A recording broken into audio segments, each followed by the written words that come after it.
అందరికీ నమస్కారం. భరతమాత పునర్వైభవ ప్రాప్తి కొరకు అంకితమైన నవ భారతానికి స్వాగతం, సుస్వాగతం. 72వ భాగంలో సంభాజీని మొఘలుల దగ్గరకు మన్సబ్దారీగా పంపించడం గురించి తెలుసుకున్నాం. ఈ భాగంలో శివాజీ గోవాపై దాడి గురించి తెలుసుకుందాం. బీజాపూర్, గోల్కొండ రాజ్యాలపై దాడులకు శివాజీని ప్రోత్సహించాలని ఔరంగజేబు తన కుమారునికి సూచిస్తాడు.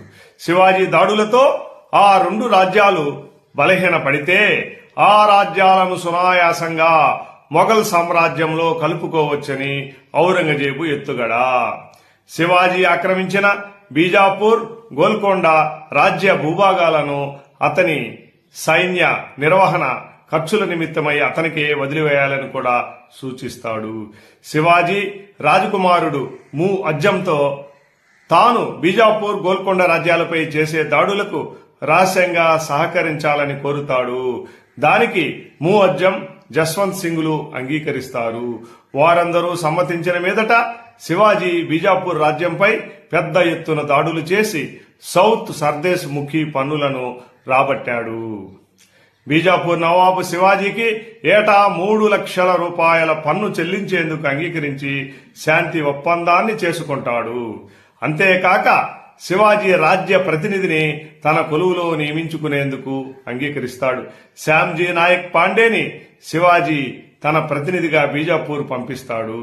ఒక హిందూ రాజ్యానికి పన్ను చెల్లించి ఆ హిందూ రాజు సమ్మతితో ఒక మహమ్మదీయ రాజ్యం మనుగడ సాగించాల్సి రావడం భారతదేశ చరిత్రలోనే ఒక మహోజ్వల ఘట్టం. బీజాపూర్ తరువాత శివాజీ తన దృష్టిని గోల్కొండపై మరలుస్తాడు. ఆ రాజ్య భూభాగాలపై దాడులు ప్రారంభిస్తాడు. శివాజీ దాడులను ఎదుర్కొనేందుకు గోల్కొండ సుల్తాను దగ్గర తగినంత సైనిక వనరులు లేవు.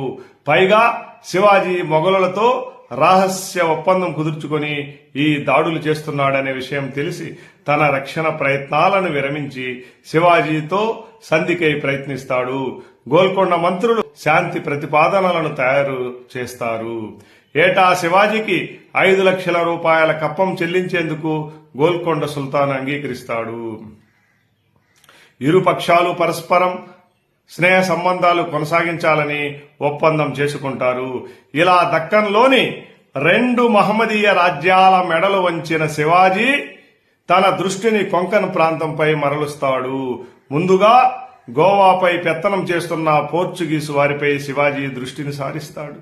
అక్కడి పోర్చుగీసు రాజప్రతినిధి రోమన్ క్యాథలిక్ క్రైస్తవులు తప్ప మిగిలిన వారందరూ సరిహద్దులు దాటి అవతలకు వెళ్లాలని ఆదేశిస్తాడు.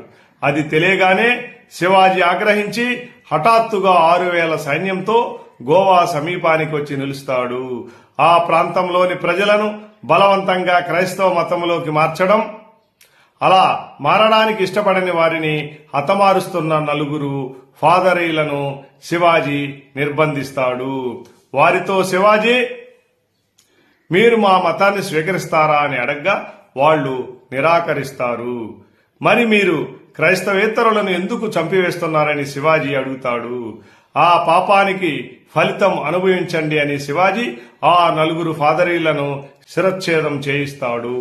ఆ చుట్టుపక్కల పోర్చుగీసు వారి సంపదను స్వాధీనం చేసుకుంటాడు. పోర్చుగీసు రాజప్రతినిధికి శివాజీ ఆంతర్యం అర్థం కావడంతో అతడు వెంటనే మతమౌఢ్యపు ఆజ్ఞను వెనక్కు తీసుకుంటాడు. అప్పుడే గోవా మొత్తాన్ని పోర్చుగీసు పాలన నుంచి విముక్తి చేయాలని శివాజీ తలపెట్టాడు. కానీ వీలు పడలేదు. స్వరాజ్యానికి మరొక బద్ధ శత్రువు జంజీరా దుర్గాధిపతి సిద్ది. పశ్చిమ సాగర తీరంలోని అతని జంజీరా దుర్గం అభేద్యంగా, అజేయంగా నిలిచి ఉంటుంది. దానిలో వందలాది ఫిరంగులు మోహరించి ఉంటాయి. అటువంటి ప్రచండమైన దుర్గాన్ని స్వాధీనపరచుకోవాలని శివాజీ భావిస్తాడు. చుట్టుపక్కల ఉన్న 7 కోటలను, 2 ప్రముఖమైన పట్టణాలను ఆయన జయిస్తాడు.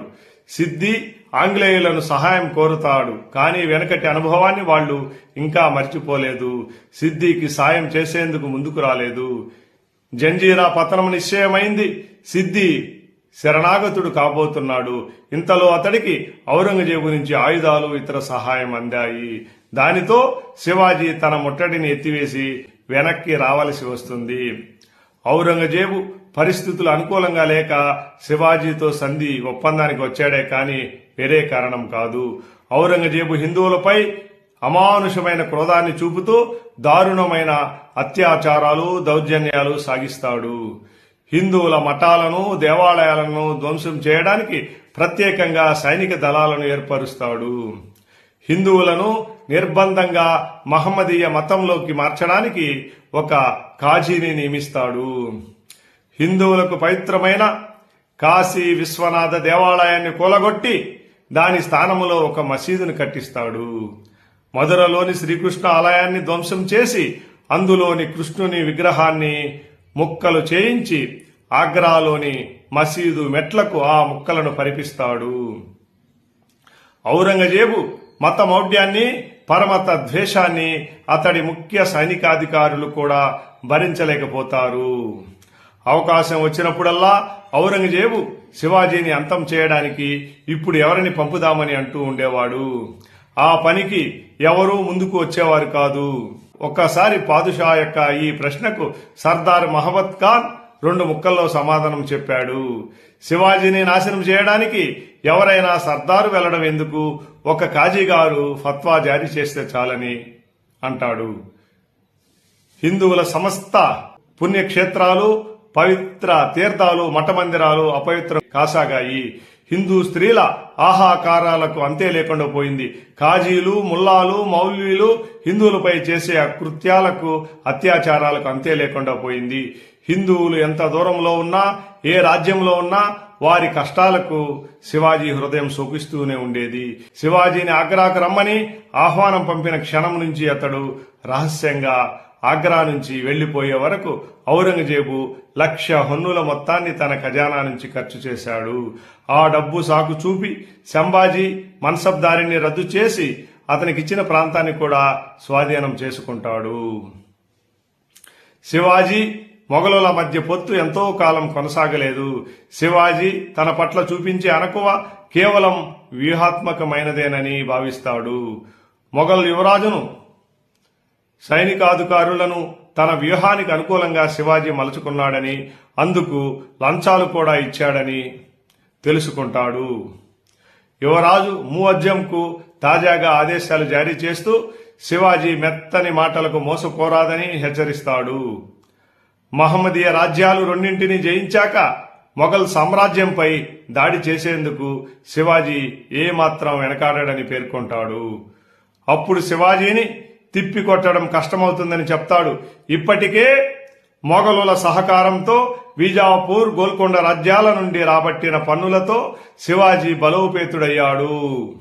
కాబట్టి శివాజీతో ఏర్పరచుకున్న ఒప్పందాలను తెంచుకోవాలని, శివాజీ ఆక్రమించుకున్న కోటలను, ప్రాంతాలను తిరిగి స్వాధీనపరుచుకోవాలని, మొఘల్ సైన్యానికి సహకరించేందుకు వచ్చిన శివాజీ దళాలను పంపించి వేయాలని, అవకాశం దొరికితే ప్రతాపరావు గుజర్, నీరాజీ రావుతో పాటు ఇతర ముఖ్యమైన మరాఠీ సర్దార్లను బంధించి ఆగ్రాకి పంపించాలని సూచిస్తాడు. తన ఆదేశాన్ని పాటించకపోతే తన యొక్క తీవ్ర ఆగ్రహానికి గురవుతావని కూడా యువరాజుని హెచ్చరిస్తాడు. పాదుషా ఆదేశాలు తనకు అందకముందే అందులోని విషయాలను తన గూఢాచారుల ద్వారా తెలుసుకుంటాడు. ప్రతాపరావు గుజ్జరుకు విషయాన్ని వివరించి వెంటనే తప్పించుకొని పోవలసిందిగా యువరాజు సూచిస్తాడు. ఆ రాత్రి ఔరంగాబాద్లోని మొఘల్ సైనిక స్థావరం నుంచి శివాజీ రాయబారైన నీరాజీ రావుతో కలిసి సైన్య సమేతంగా క్షేమంగా స్వరాజ్యాన్ని చేరుకుంటారు. పాదుషా ఆదేశం అందగానే యువరాజు తనపై అనుమానం రాకుండా ఉండేందుకు మరాఠా అశ్విక దళాలను కొంత దూరం వెంబడించి మరలి వస్తాడు. ఆపై తండ్రికి రాసిన లేఖలో, మీ నుంచి ఫర్మానా అందకముందే ద్రోహులైన మరాఠాలు తప్పించుకుపోయారని, కాబట్టి ఎవరిని నిర్బంధించడం కుదరలేదని పేర్కొంటాడు. ఆ లేఖ చూసిన ఔరంగజేబు దిగ్భ్రాంతికి గురవుతాడు. నా రహస్య ఉత్తర్వు ముందుగానే ఎలా బయటపడింది? ఈ మరాఠా బద్మాషులు సర్వజ్ఞులా ఏమిటి అని పళ్ళు కొరుకుతాడు. ఔరంగజేబే ముందు శాంతి ఒప్పందాన్ని ఉల్లంఘించాడు. ఆ శివాజీ కూడా అదే కోరుకున్నాడు. 2 ఏళ్లు మొఘల్ ప్రభుత్వ ఖర్చుతో శివాజీ అశ్విక దళాలు పోషించబడ్డాయి.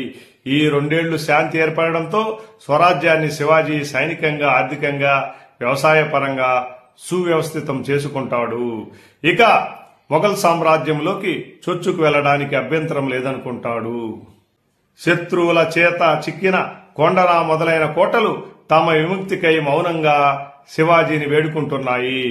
స్వరాజ్య సైనికులు సమరోత్సాహంతో కదం తొక్కుతున్నారు.